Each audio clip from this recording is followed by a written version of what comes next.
자, 이제까지 뉴럴 네트워크의 기초에 대해서 쭉 한번 알아봤는데요. 이번 시간에는 간단한 복습을 한번 해보겠습니다.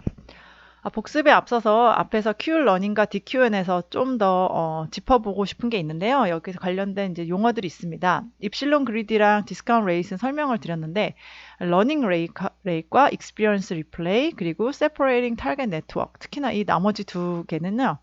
그 구글 딥마인드에서 아타리 게임을 그 강화학습으로 한 거에서 적용된 기존의 reinforcement learning의 어떤 한계를 극복하려고 시도된 두 가지 방법이어서 알아두시면 좋을 것 같아서 간단히 소개를 하겠습니다. 먼저 러닝 레이시라고 하는 알파라는 값이 있는데요. 앞서서 왜 그 고를 그 이니셜 포지션이 있고 고를 넣는 방법이 이제 여러 가지가 있을 때 이제 이렇게 늘 수도 있고 이렇게 늘 수도 있을 때 뭐 좀 더 빨리 그 고를 넣는 방법, 리워드를 받는 방법에 좀 더 웨이팅을 주고 뭐 이렇게 있었잖아요. 그래서 어떤 네트워크가 이 상황에서 노란색으로 가면은 된다라고 이제 그 네트워크에서 아웃풋이 나왔다고 칩시다.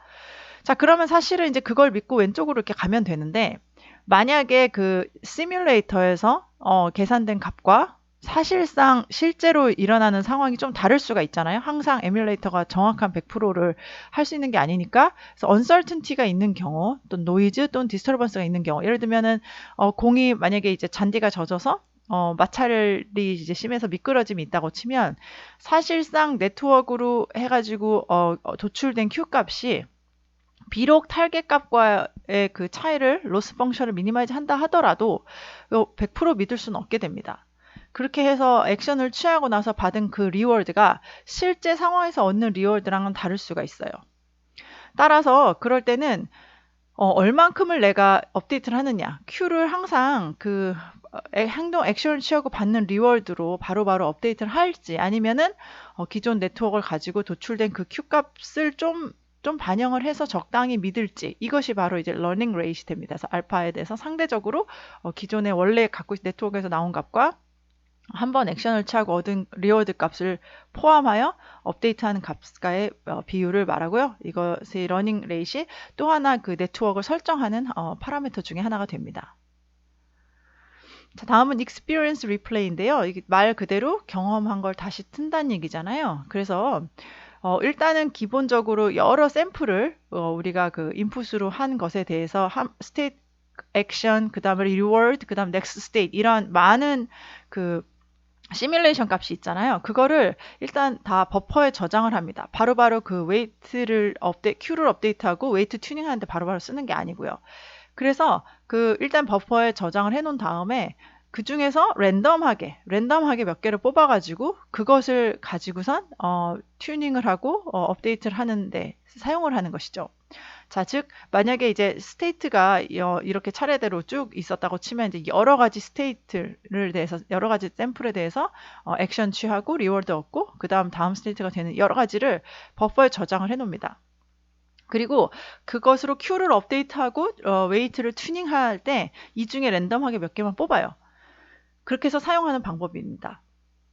왜 그렇게 하냐면 이렇게 함으로써 일단 그 뭔가 그 시뮬레이터를 통해서 액션을 취하고 리워드를 받고 그 다음으로 넥스트 업데이트 되는 이 과정들을 재활용을 할 수가 있죠. 버퍼에 저장해 놓고 그 중에서 골라 씀으로써 그래서 뭔가 에피션트하게 데이터를 사용할 수 있고요.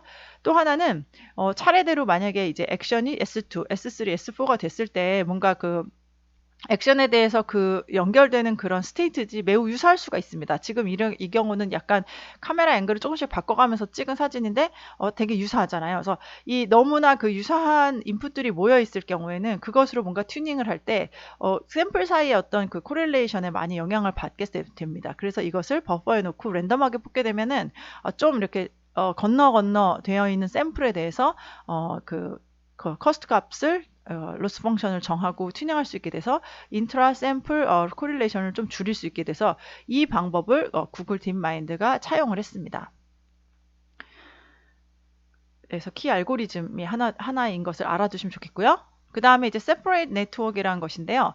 그 앞서서 이제 이 값은 네트워크로 나온 값, 소위 말하면 WX 값이고요. 예, 그리고 이 값은 그때 해당하는 일단은 trial and error 또는 learning by doing 행동을 했으니까 그로부터 나오는 리워드를 가지고 목표 값을 맞는지 안 맞는지 좀 타겟 값을 설정하는 과정인데, 그래서 이것은 네트워크로 나온 값, 이것은 타겟 값.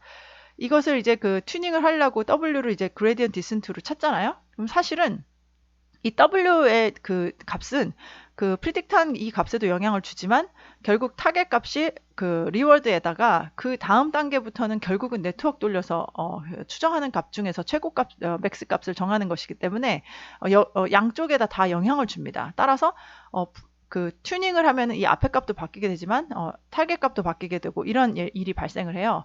자, 그래서 아이디어를 낸 것이 이 앞에 있는 웨이트 값과 뒤에 있는 웨이트 값의 좀 네트워크를 가르는 것입니다. 그래서 동일한 네트워크를 하나는 프리딕션을 도출하는 네트워크로 돌리고 하나는 타겟을 세팅하는 네트워크로 돌려서 사실은 똑같은 값인데요. 프리딕션 하는 값에서 계속 업데이트 되는 그레디언트 디센트로 업데이트 되는 W를 웨이트를 한 띄엄띄엄 every 한 n 스텝쯤 됐을 때 여기다 업데이트를 해줍니다. 그렇게 되면은 매번 W가 바뀔 때 이 초록색, 즉 프리딕션에 해당하는 값은 계속 바뀌지만은 붉은색, 타겟에 해당하는 값은 조금 천천히 바뀌겠죠. 좀 더 다른 값으로. 그래서 그렇게 세퍼레이트해서 타겟을 놈으로써 뭔가 좀 더 수렴성이 좋게 만드는 이 방법을 쓴 것이 또 하나 구글 딥마인드에서 제안한 키 알고리즘 중에 하나입니다. 이 두 가지 방법 정도 알아두시면 좋겠고요.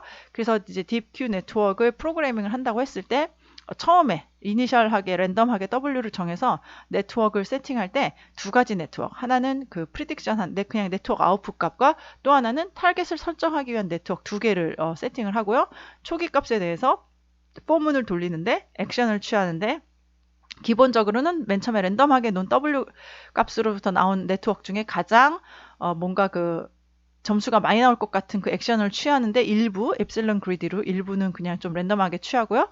그것을 가지고 이제 시뮬레이션 에뮬레이터 돌려가지고 리워드는 어떻게 나오고 다음 상황 어떻게든지 파악을 한 후에 그것을 일단 버퍼에 저장을 해 놓습니다. D라는 버퍼에 저장을 해 놓고요. 그 다음에 이제 그 중에 랜덤하게 몇 개를 샘플을 뽑아가지고 그걸 하나의 배치로 미니 배치로 만든 다음에 그것을 가지고 Q라는 타겟 액션을 취하게 되면 이제 그부터 리워드가 나오는 그걸 이용해서 Q라는 타겟을 업데이트 시키고 나온 값을 네트워크에서 나온 값과의 차이, 즉 로스 펑션을 미니마이즈 하는 식으로 W를 그레디언트 디센트를 튜닝하게 됩니다. 여기서 우리가 Q라는 타겟 값을 세팅하는 네트워크의 W랑 프리딕션 값이 도출되는 네트워크의 W 값은 좀 다르게 나서 종종 한 초록색 값을 프리딕션에서 네트워크에 있는 값을 가끔씩 이렇게 타겟 값 네트워크에다가 업데이트 해준다. 이 부분. 그래서 이것을 계속 반복하는 것이 이제 딥마인드가 제안한 DQN 알고리즘입니다. 자, 그러면은 우리가 이제 비교를 해볼게요. 기본적으로 fully connected network은 인풋이 있고요. 히든 노드가 있고 아웃풋이 있는데 그 사이에 히든 레이어들이 있습니다. 그래서 이것들이 전부 다 연결이 된 그것을 우리가 fully connected network이라고 합니다.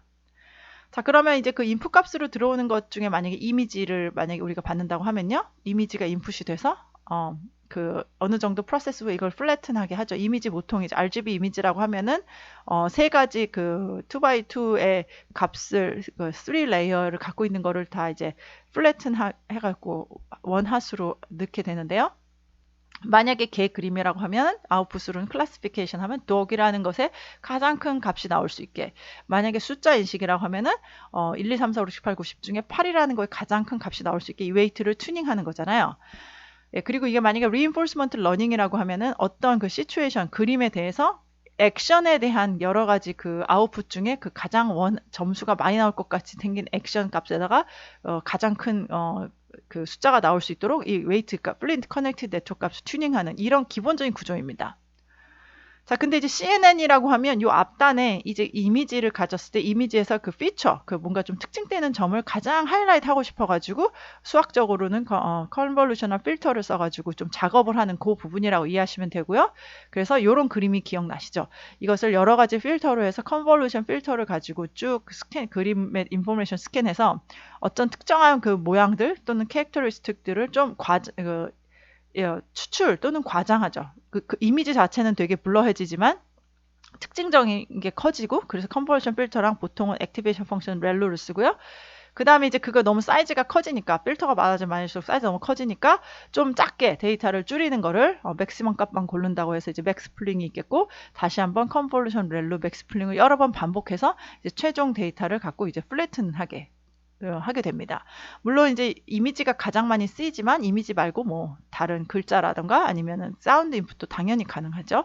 그렇게 나온 이제 인풋 값이 인풋 값을 뭐 4개로 적은 수로 설정할 수 있고 엄청 많은 수로 설정할 수 있는데, 그거는 뭐 컨볼루션 필터 최종 필터 사이즈에 따라서 이거 플래트닝 하는 것에 따라 결정이 되겠고요.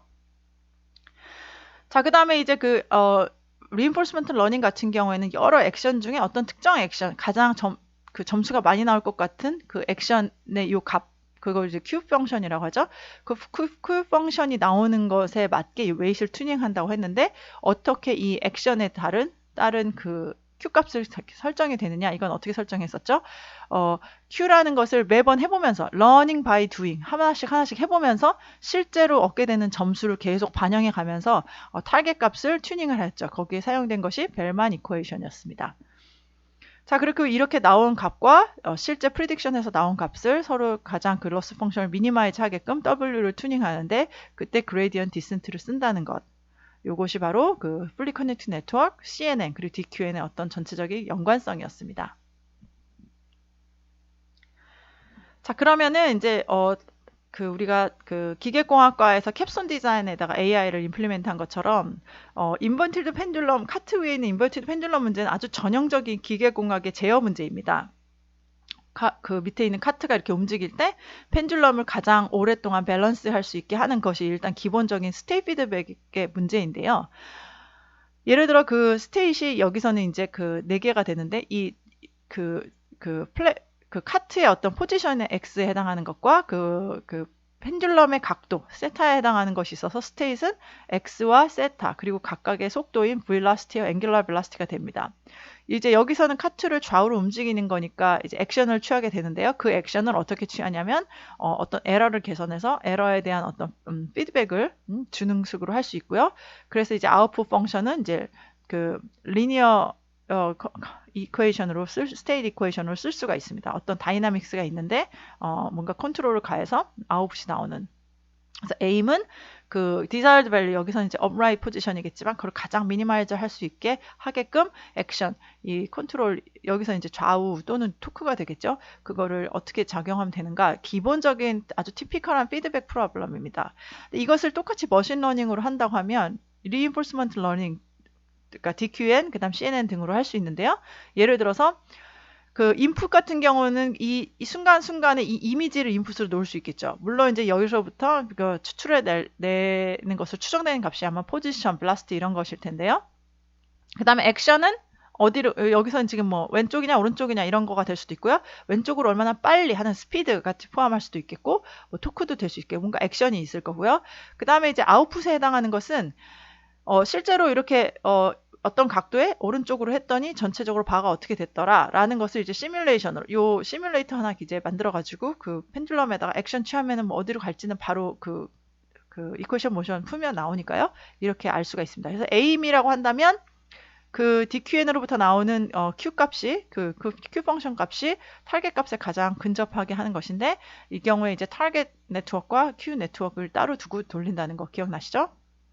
타겟 같은 경우에 이제 이거는 점수를, 축구처럼 뭐 점수를 얻거나 하는 게 아니니까, 뭐 예를 들어서 버티는 시간 뭐 이런 거를 세팅할 수 있겠죠. 얼만큼 얘가 뭐 벌티칼리 버티는가 하는 것을 가지고선 뭔가 리워드에 해당하는 그것을 이제 맥시마이즈 해야 되니까 그런 것들을 Q로 놓을 수가 있습니다.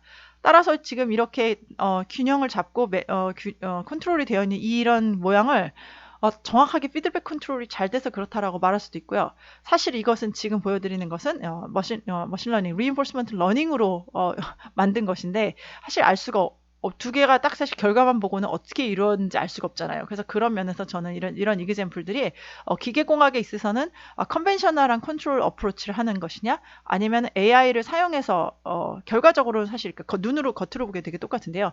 그렇게 두 가지 관점에서 어프로치 할 수 있고, AI란 것이 피드백 컨트롤처럼 뭔가 할 수 있는 툴 중에 하나구나를 이해할 수 있는 아주 좋은 이그젬플이라고 생각합니다. 자, 그래서 이제 결론적으로 이렇게 컨트롤로 할 수 있는 경우와 머신러닝 할 수 있는 경우처럼, 그러니까 그 카이스트 기계공학과에서 임플리멘트 했던 그 캡스톤 디자인 커리큘럼이라던가 이 카르트폴 이그젬플을 보면서 학생 여러분들이 생각했으면 하는 것이, 이 두 가지 어프로치의 어떤 유사성, 컨셉셜리 봤을 때 유사점과 좀 다른 점이 무엇인가, 이것을 한번 좀 생각해보고 정리해봤으면 좋겠고요. 그 다음에 이제 카르트폴 프로블럼에 대해서는 어떤 게 더 좋은 방법인가, 전통적인 그런 그 피드백 컨트롤이 더 좋은 것인지, 아니면은 어, 머신러닝 방법을 쓰는 것이 좋은 것인지, 어떤 게 좋다면 왜 좋은 것인지, 아니면 특정한 어떤 조건이 있다면은 그 어떤 방법이 더 좋다고 판단할 근거가 되는지를 한번 꼭 생각해 보셨으면 좋겠고요. 그 다음에 이제 어떤 게 좀 더 쉬운가. 여기서 이제 쉽다는 거는 이제 그 난이도가 있다, 이런 것도 될 수 있겠지만은, 이제 실제 이걸 구현한다고 했을 때 공학적으로 어떤 게 더 코스트 이펙티브한가, 그것에 대해서 한번 생각해 보시고, 그 이유는 무엇인지, 어느 면에서 어떤 것이 더 코스트가 많이 드는 그런 방법인지를 보시고, 어떻게 하면 그것이 극복될 수 있는지를 본다면, 어, 기계공학이라는 도메인 널리지 위에 AI라는 어떤 신기술을 접목해서 잘 융합한 그런 것을 이제 잘 이해하시는 그런 과정이 될 것입니다. 자, 지금까지 경청해 주셔서 감사합니다.